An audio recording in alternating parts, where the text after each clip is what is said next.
एखाद्यावर मनापासून प्रेम करता, पण जर तुम्हाला त्याच्याकडे त्याच्या वेळेसाठी, त्याच्या मेसेजेससाठी, त्याच्या कॉलसाठी, नवे त्याच्या भेटीसाठी सतत भीक मागावी लागत असेल, तर समजून जा, तो तुमच्यावर प्रेम करत नाही.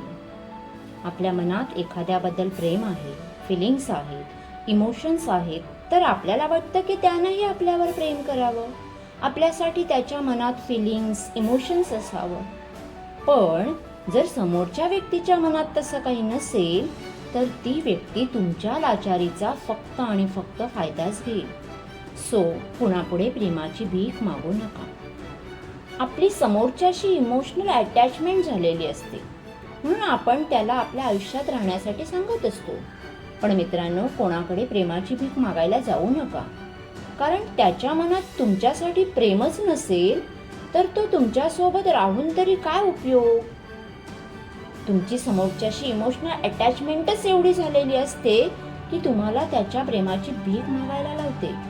पण समोरचा व्यक्ती तुमच्याशी इमोशनली अटॅच झालेला नसतो, त्यामुळे त्याच्या लाईफमध्ये तुम्ही असला काय आणि नसला काय ह्याचं त्याला काहीच वाटत नाही. त्याला अजून कोणी आवडतं, अजून कोणी आवडतं, अजून कोणी आवडतं. तुमच्याकडून त्याला जे हवं होतं ते मिळालं, आता त्याला तुमच्यात इंटरेस्ट राहिलेला नाही आणि म्हणून तो तुम्हाला इग्नोर करतोय, हे तुम्ही समजून जा. त्यामुळे स्वतःची सेल्फ रिस्पेक्ट त्याच्या पुढे गमावू नका. चीट करणाऱ्या व्यक्तीसोबत, इग्नोर करणाऱ्या व्यक्तीसोबत, जी व्यक्ती तुम्हाला काडी मात्र किंमत देत नाही, अशा व्यक्तीसोबत प्रेम करण्यात अर्थच काय? कशावरून हे प्रेम पुढे टिकेल? त्यामुळे प्लीज पुढेही आपल्या प्रेमाची भीक मागू नका.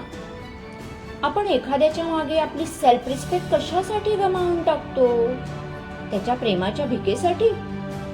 भीक मागण्यासाठी प्रेमात आहे काय?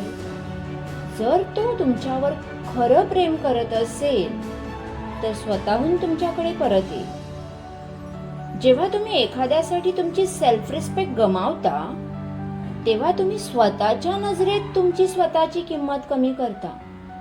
मग तो तरी तुमची सेल्फ रिस्पेक्ट का करेल? सो फ्रेंड्स, तुम्हाला माझी कळकळीची रिक्वेस्ट आहे की कुणाच्याही मागे आपला अनमोल वेळ वाया घालवू नका. कोणाच्याही मागे प्रेमाची भीक मागायला जाऊ नका. जर ते खरोखरच तुमचं असेल, तर स्वतःहून तुमच्या जवळ.